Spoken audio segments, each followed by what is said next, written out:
Aujourd'hui, on va parler d'un équipement de sécurité essentiel pour les randonneurs, les campeurs, tous les amoureux de la nature. Cet équipement-là, c'est le Bear Spray. Avec une population en date d'aujourd'hui d'ours noirs au Québec d'environ 70 à 75 000, ben, je pense que c'est un outil qu'on ne peut pas vraiment négliger, puis on doit le traîner avec nous là, si on fait des activités de camping ou des randonnées ou qu'on s'en va moindrement assez creux dans le bois pour faire nos activités, ben, c'est un must à traîner avec nous.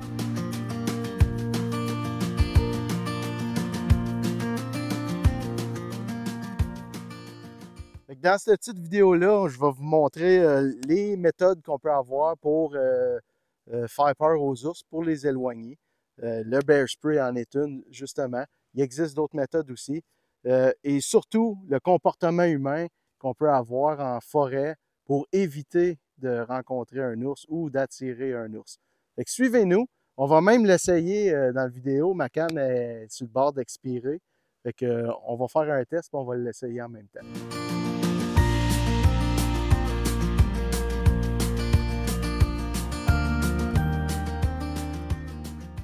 Le répulsif à ours, communément appelé le Bear Spray, comme on va l'appeler pour la vidéo, l'ingrédient principal qu'il y a dedans, c'est le capsaïcine. Ça, c'est extrait d'un piment qui est extrêmement fort. Donc, ce que ça va causer sur les ours et sur les humains aussi, il faut faire attention, c'est des irritations graves aux yeux, irritations aux poumons, difficulté à respirer. Par contre, ces effets-là sont temporaires, heureusement. Il existe aussi d'autres outils qu'on peut utiliser pour éloigner les ours. On a les cartouches explosives, communément appelées les bear bangers. Après ça, on a les sirènes de bateau, là, les klaxons de bateau. J'ai déjà vu des gens se servir de ça. Ça a l'air quand même à fonctionner. Je n'ai jamais essayé. Il y a aussi les clochettes, les fameuses clochettes, comme qu'on peut voir ici. Les fameuses clochettes à ours. Plus ça va, plus les clochettes ne sont plus recommandées. Ce qu'on peut entendre, c'est que les ours se seraient habitués à ce son-là, tellement qu'il y a des randonneurs les ont ou qui les utilisent. Les ours s'habituent, ça devient comme un son ambiant dans la nature, donc ça ne les éloigne pas. Même qu'à leur sortie d'hibernation au printemps, quand ils ont leurs oursons, les oursons sont même curieux de venir voir le son que fait la clochette. Donc, je ne sais pas si vous me suivez, mais la mère des oursons, elle les suit en arrière, puis c'est elle qu'on ne veut pas voir, assurément. Donc, ces outils-là sont tous disponibles aussi au Québec. Pour ma part, je n'ai jamais essayé les autres outils que je vous ai parlé. Il y en a un peut-être qui m'intéresserait, qu'il faudrait que j'essaye. Peut-être une future vidéo, c'est le Bear Banger. L'avantage de ça, c'est qu'on peut acheter des recharges. C'est des cartouches qu'on met dedans. On peut les acheter pour s'en servir à vie, dans le fond, tant aussi longtemps qu'ils fonctionnent.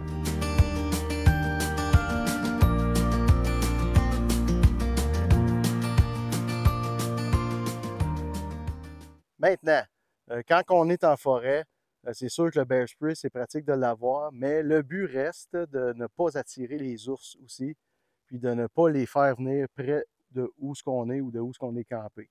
Donc, il y a 3 règles de base à suivre, 3 règles de l'art pour éviter d'attirer les ours vers nous. La première, ça serait de parler, de chanter, d'écouter de la musique, de faire du bruit. C'est de faire du bruit, puis de se laisser entendre. S'il y a un ours qui s'en vient dans notre direction, puis qui entend des gens parler, puis nous entend parler, chanter, c'est sûr que l'ours, vous ne le verrez pas. Lui, il va tourner de bord, puis il va s'éloigner. Parce que lui, l'ours, là, il ne veut pas nous voir. Si on le voit souvent, c'est par surprise. C'est là qu'il peut avoir un danger. La deuxième règle, si on marche dans un sentier ou qu'on vient pour installer notre tente à une place, c'est important d'observer l'environnement autour. On peut voir des excréments, on peut voir des traces, on peut voir même des trous creusés entre les racines au sol. On peut voir des marques de griffes sur les arbres. Ça, c'est des signes qui peuvent nous montrer qu'il y a un ours en activité dans le secteur où on est. Donc, si on voit ça et qu'on se rend compte que c'est quand même assez frais, bien, ça serait de changer de place pour ne pas provoquer l'ours qui se trouve dans ce secteur-là. Troisième chose, très importante, puis vous nous voyez souvent le faire dans nos vidéos, aussitôt qu'on est sur le campement, on s'installe, on installe notre tente, on fait nos feux, On mange à une heure quand même raisonnable, pas trop tard, pas à la noirceur. Des fois, on n'a pas le choix, on le sait, mais c'est des choses qui arrivent. Le manger, la pâte à dents, le déodorant, etc. Tout ce qui a une odeur, on met ça dans un baril scellé qui n'a aucune odeur, ou on peut le mettre aussi dans un genre de dry bag, un sac étanche, si on n'a pas le baril avec nous. Mais l'important, c'est de ne pas laisser rien sur le campement, de manger n'importe quoi qui a une odeur, de nettoyer son campement avant la nuit, de ne jamais, jamais, jamais manger à l'intérieur de sa tente ou rentrer de la bouffe dans la tente, une autre chose qui peut être dangereux. Puis, aller suspendre le baril ou le sac assez loin du campement, en hauteur, ce qui fait que les ours n'auront aucune odeur de notre présence sur le site. Quand on se promène en forêt, quand on est sur le campement, c'est très important de garder notre bear spray sur nous en tout temps. Vous allez nous voir souvent, là, je l'ai pas mal tout le temps, la ceinture. Très important qu'il soit accessible. Comme vous pouvez voir, je peux le sortir vite fait, enlever ma goupille, puis je suis prêt. Si vous voulez un bon exemple de cette vidéo-là, moi, ça me fait vraiment réfléchir à ce comportement-là. Allez voir la chaîne de Justin Outdoors sur YouTube. Lui, c'est un Canadien qui est dans l'Ouest canadien, qui fait beaucoup de camping et de trek dans les Rocheuses canadiennes. Puis lui, pas plus tard que l'année passée, il s'est fait surprendre par un grizzly. Il est arrivé dans un sentier, puis le grizzly a sorti des plants de mur. Il ne l'a jamais vu. Il a juste eu le temps de se lancer dans un ravin qui avait une rivière en bas. Il s'est blessé.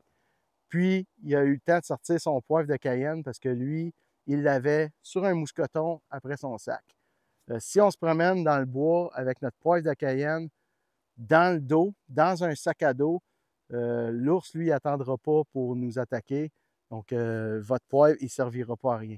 C'est très important d'avoir un étui pour le poivre ou avec un mousqueton, possible de l'accrocher aussi sur la bretelle avant de notre sac.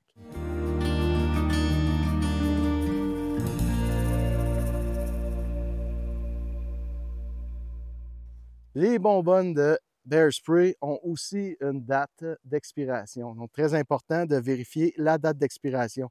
Celui-là, il est vraiment expiré. Il est à l'endos ici. Donc, il n'est pas encore expiré, mais il expire en janvier 2025. C'est pour ça qu'aujourd'hui, je fais le test. Tant qu'à l'envoyer à récupération dans un magasin de plein air, j'aime mieux l'essayer. Ça, c'est un deuxième point, c'est que c'est important aussi de s'entraîner avec pour pas que la première fois qu'on s'en serve, on soit sur l'adrénaline puis qu'on s'en ait jamais servi. Donc aujourd'hui, je vais m'en servir pour la première fois. Puis en plus, je vais faire bénéficier, j'ai ma mère qui est ici, qui a fait souvent de la randonnée seule en forêt, autant l'hiver que l'été. Puis elle a aussi une bouteille que j'y avais offert en cadeau. Elle va l'essayer elle aussi. Donc ça va nous permettre d'être plus à l'aise si on a à s'en servir en cas d'urgence. Il y a aussi les instructions sur la bouteille qu'on peut lire. Il y a des vidéos YouTube, il y en a plein. Vous pouvez aller voir, taper Bear Spray sur YouTube. Il y a des gens qui font des tutos un peu comme que je fais aujourd'hui. Donc, très important d'être à l'affût, puis de comprendre l'outil, comment est-ce qu'il fonctionne, puis les dangers aussi qui sont reliés avec. On va s'imaginer qu'on marche en forêt, puis qu'on rencontre un ours. On voit un ours au loin. Premièrement, le comportement qu'il faut avoir, c'est très important. Si l'ours ne nous a pas vus, puis qu'on le voit de loin, on fait demi-tour, on ne le dérange pas, on s'en va tranquillement, puis on oublie ça, l'ours ne nous a pas vus, tout est beau, tout est correct. Dans le cas où l'ours nous voit, là maintenant, ça va être important de lui parler, mais calmement. Il faut rester calme, il faut lui parler, puis il faut s'éloigner en même temps qu'on lui parle, toujours en y faisant face. On peut aussi dégainer notre Bear Spray, enlever notre goupille en attendant pour s'assurer qu'on est prêt si jamais il y a une charge. Ensuite, on essaie de se faire grand, on essaie de se faire imposant sans être agressif puis sans essayer de le provoquer, juste essayer d'être plus grand que lui. C'est important aussi de lui laisser de l'espace. S'il est dans un coin où il est plus renfermé puis qu'il n'y a pas de place pour se sauver ou pour faire demi-tour, bien, c'est à nous à lui faire cette place-là puis de lui laisser l'espace amplement pour qu'il y ait plusieurs options pour s'en aller, puis pour s'écarter de nous. Le bear spray, on le dit toujours, c'est vraiment en dernier recours. Souvent, avec les techniques que je viens de vous mentionner, ça va marcher, l'ours, il va s'en aller, puis on n'aura pas besoin de s'en servir. Ça, c'est vraiment en dernier recours. Si on a à s'en servir, une chose importante aussi à considérer, c'est le vent. Si on a le vent d'en face, puis qu'on envoie notre jet, bien, c'est nous qui va recevoir le jet. On va devenir incommodé, puis là, on ne pourra plus rien faire. Vous allez remarquer aussi que le bear spray, je le traîne à l'année. Autant dans mes trips de hot tent que vous voyez à l'hiver, j'ai toujours mon bear spray avec moi. Premièrement, ben, ils disent que les ours peuvent aussi sortir l'hiver. Ils sortent de temps en temps pour aller se promener. Ça l'arrive. S'il y a un redout, des choses comme ça, on peut en rencontrer un quand même. Mais il y a aussi d'autres animaux que ça peut être utile, dont les loups, les coyotes, les orignaux, les pécans, les renards, les lynx. Tout ça, ça peut fonctionner avec ça aussi.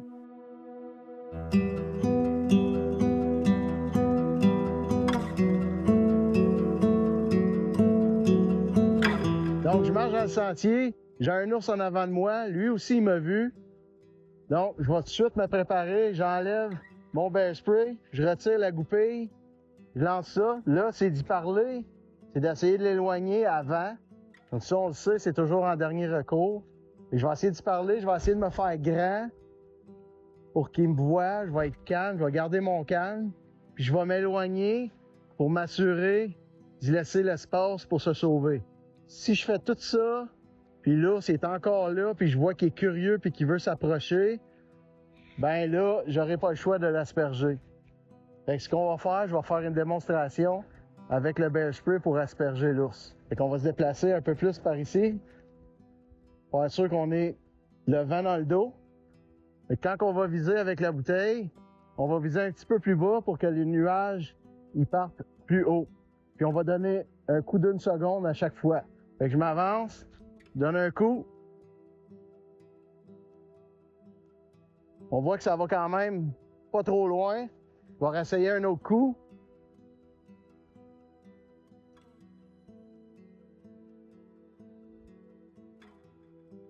Aujourd'hui, j'ai une portée d'environ 15 pieds maximum.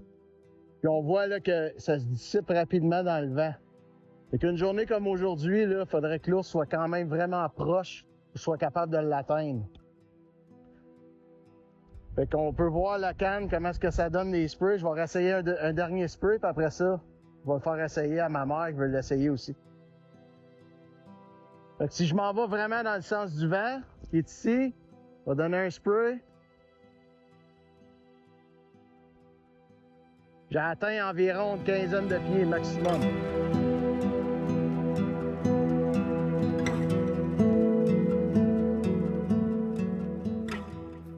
On est quand même surpris, ça n'atteint pas vraiment la distance qu'on pensait. Fait que là, il y a mon frère qui est ici aussi qui veut l'essayer. Fait que qu'est-ce qu'on va faire, c'est qu'on va vraiment vider la canne, un jet continu pour vider la canne. D'après moi, il reste à peu près le quart ou le tiers de la canne. À peu près ça. Ouais. Fait qu'on essaye ça en jet continu, puis on va voir si le jet il se rend plus loin. OK, watch out, ça s'en vient par ici. Attention.